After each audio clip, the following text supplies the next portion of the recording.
Encinitas residents demanding safer streets. The protest happening tonight. The city wants to build a new fire station in this open space in City Heights. I'll tell you why environmental groups and the local community don't want it there. An invasive insect could have hitched a ride into San Diego on a plant that was sold here at Costco. I'll tell you what you need to know coming up.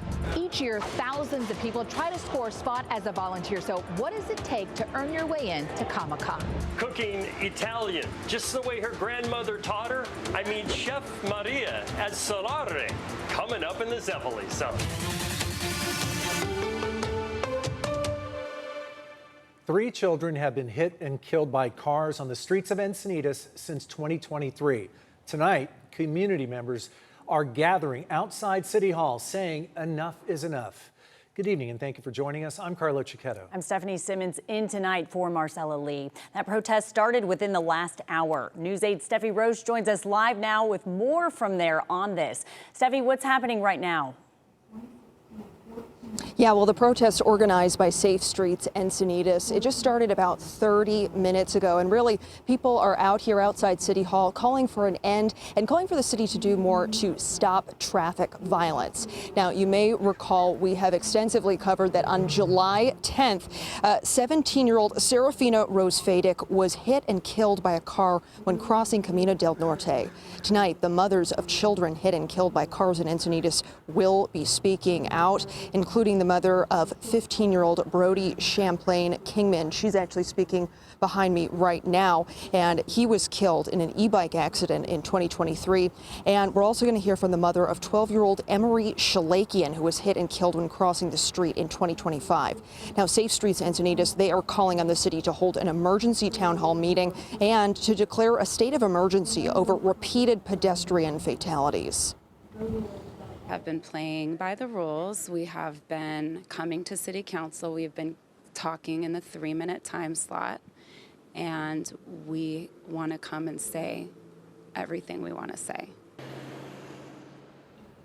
I've also previously reported on Safe Streets Encinitas' call for red light cameras to be installed at high-risk intersections to curb reckless driving and to prevent fatal collisions. And just minutes ago, I actually interviewed the mayor of Encinitas, and he tells me he actually believes there are solutions that need to be made to curb these traffic fatalities and all these accidents that keep happening in Encinitas. You'll hear from him tonight at 9 and 11 here on News 8. But for now, reporting live from Encinitas, I'm Steffi Roche, News 8. It's a very important conversation, Steffi. Thank you. And speaking of driving safer, the city of San Diego wants you to slow down. Speed limits will be slower on some streets as part of the city's comprehensive speed management program.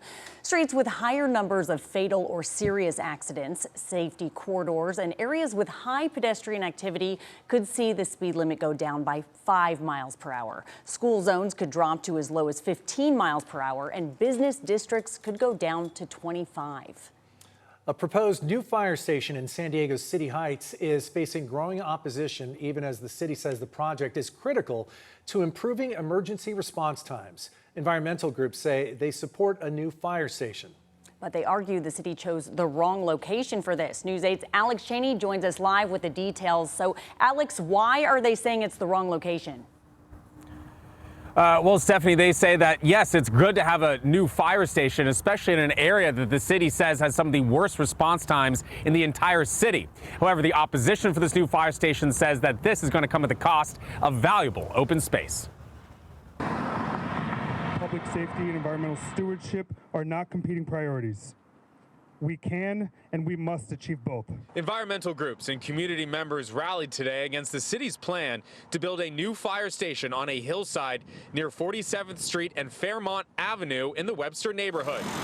Since 2015, the city has planned to build the fire station after a 2010 study by the city found the area had some of the slowest fire response times in San Diego. Permanently impact open space. But opponents say the current site would wipe out valuable open space, disturb habitat in the Choyas Creek watershed, and require major grading of the hillside. Our community is being asked to sacrifice one of its last opportunities for green space in a community that has no neighborhood park. Neighbors who live in the nearby Leisurelands mobile home park also worry about the impact of a 4-story fire station.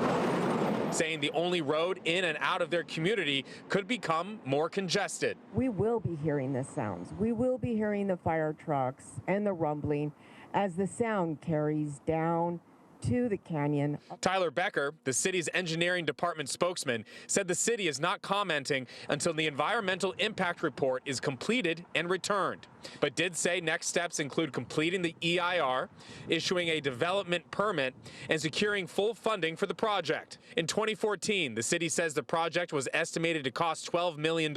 It has since more than doubled to $28 million.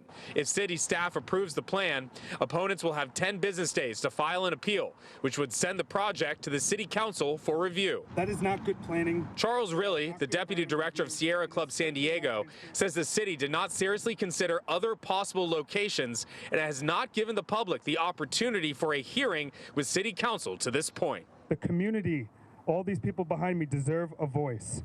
And San Diego deserves a fire station built in the right place through the right process.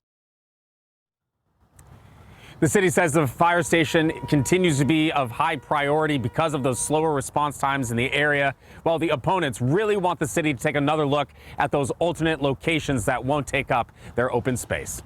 Reporting live, I'm Alex Cheney. Back over to you. Thanks, Alex. Chula Vista's City Council is meeting right now, and one of the items up for discussion tonight is the consideration of a ballot measure that could lead to a big pay raise for council members. They're currently in public discussion on that item as we speak. Their salary would go from around $64,000 to $110,000. The mayor's salary would go from about $161,000 to $171,000. This is all part of a proposed amendment to the city charter, which would also increase term limits for the mayor and council members from 2 terms to 3. If approved, it would head to the November ballot. Also happening tonight, the Poway City Council is set to consider a proposal to ban AI data centers.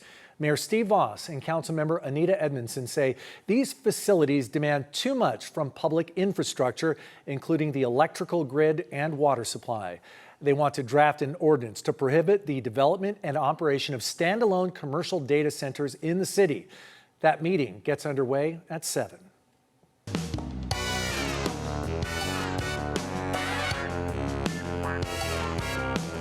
We are only hours away from the return of one of pop culture's biggest events of the year. Yeah, tens of thousands of cosplayers and comic book fans are expected to be gallivanting through downtown San Diego over the next few days. But there are some things you need to keep in mind if you plan on joining them. First of all, patience is key if you are driving, as traffic is going to be rough down there. Parking down there will also run you anywhere between $35 and $100 a day. So while it may be crowded, your best bet is public transit. MTS will have trolleys running through the area every 15 minutes.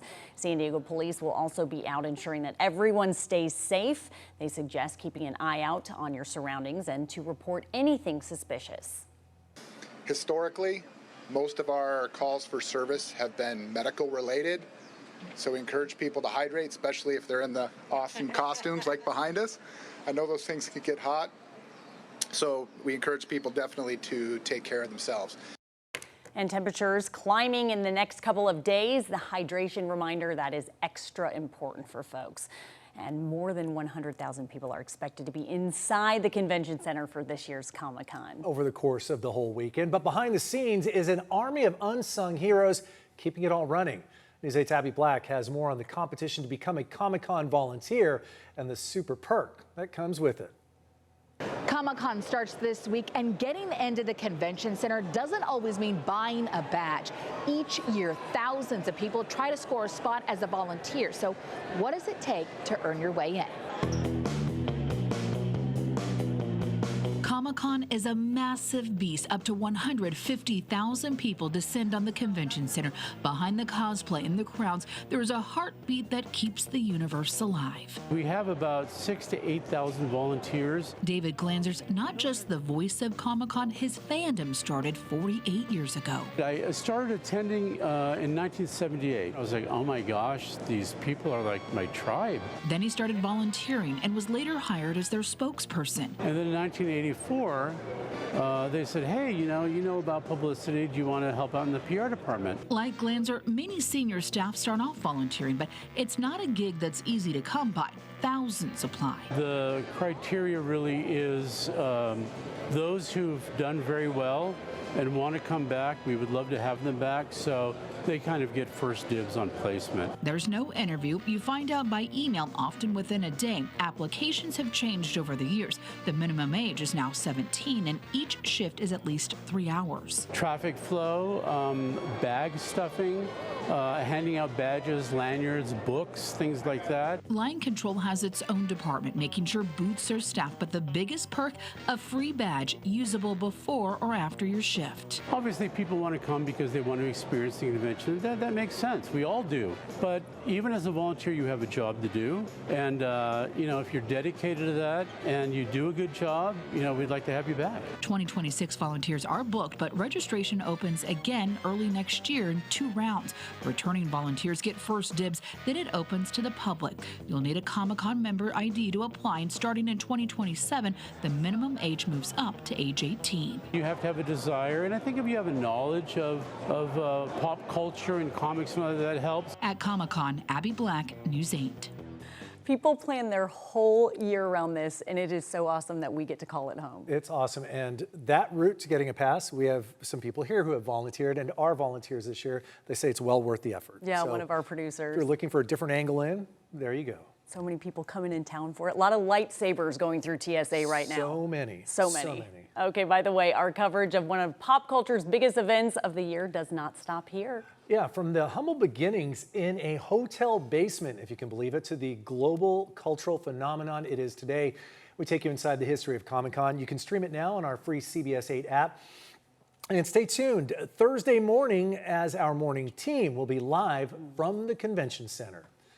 As we enter the peak of fire season here in California, state leaders are showing off new technology they say will help respond to fires faster. Those details still ahead for you. Plus, despite pushback from some state workers, Governor Newsom is holding firm on a return to office mandate. We'll share what he told our Denny Huh when pressed about lingering concerns. And a push for stronger enforcement amid ongoing concerns over sea lion harassment in La Jolla. If you are going to be heading out for Comic-Con, just keep in mind that we're going to have some upper 70s to low 80s when it comes to daytime highs that take us all the way into the weekend. But across inland portions of our county, and I mean the entire inland portion, we're going to be under heat alerts starting tomorrow. We'll take a look at those details coming up.